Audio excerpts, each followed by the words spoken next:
ગોવર્ધન, એકનું નામ હતું ચરનાટ અને ત્રીજાનું નામ હતું કાંતાનાથ. ચરનાટ પર્વત એ જેના ઉપર ભગવાને વામને લીલા કરી, કાંતાનાથ પર્વત એ જેમના ઉપર ભગવાન રામે લીલા કરી, અને ગિરિરાજ એ જેની ઉપર ભગવાન કૃષ્ણએ લીલા કરી. શું નામ છે? પેલો ચરનાટ, કાંતાનાથ, પણ આ ગિરિરાજ ગોવર્ધનને ગિરિરાજ કહેવામાં આવે. રાજ કોને કહેવામાં આવે?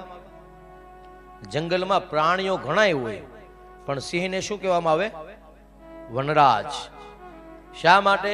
પ્રાણીઓ અનેક છે પણ પરાક્રમમાં સૌથી શ્રેષ્ઠ છે એટલે સિંહ છે એને વનરાજ કહેવામાં આવે છે. વાનરાઓ ઘણાય હોય પણ એમાં જે સૌથી મોટો વાનર હોય, આ તમારા વનરાજ જ છે ને, તમારા સમાજના વનરાજ જ કહેવાય. હા, એટલે એ કપિરાજ. વાનરાઓમાં વાંદર તો ઘણા હોય પણ જે આમ બળવાળો હોય એને કપિરાજ કહે. દેવતાઓ ઘણા હોય પણ જે દેવતાઓનો અધિપતિ હોય એને શું કહેવાય? દેવરાજ. ઇન્દ્રને આપણે દેવરાજ કહીએ છીએ. પછી રાજાઓને અનેક દીકરાઓ હોય પણ જે મોટો હોય એને શું કહીએ છીએ? યુવરાજ કે મહારાજ.